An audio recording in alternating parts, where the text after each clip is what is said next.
Hello everyone, আসসালামু আলাইকুম। দেখুন, কড়াই আমি তেল নিয়ে নিয়েছি। আমি রান্না করব পটল আলু মাছ। তাই আগে মাছগুলো আমি ভেজে নেব।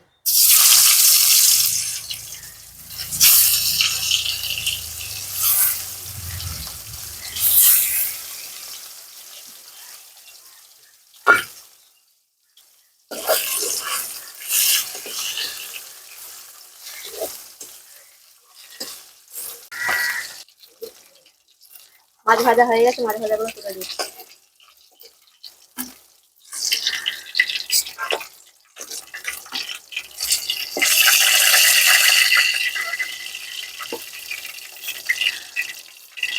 ওই তেলেই আমি কালো জিরে ফোড়ন দিলাম, পেঁয়াজ বাটা,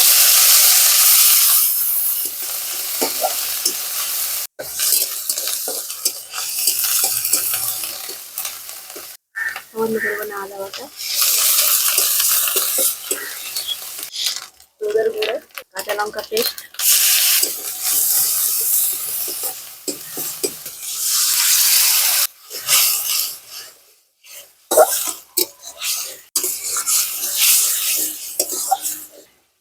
জিরে বাটা,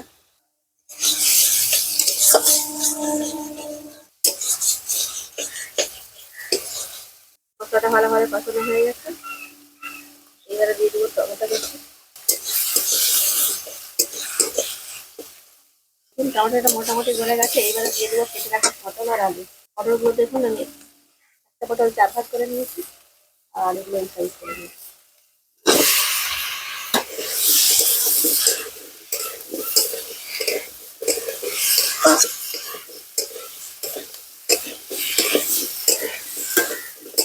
পরিমাণ মতো লবণ,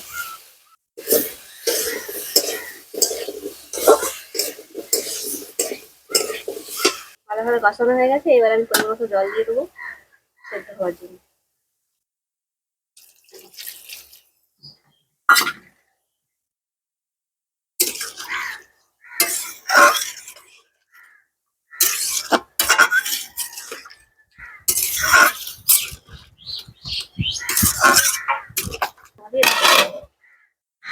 মিনিট 20 পর দেখুন ঢাকনাটা করে নিলাম।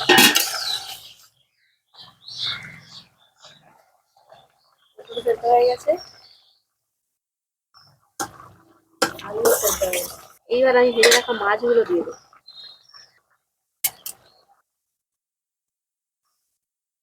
মিনিট 3-4 জন্য ঢাকা দিয়ে দিলাম।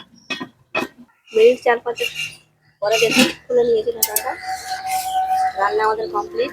লবণ ঠিক আছে, লবণ আর দেওয়ার দরকার নেই।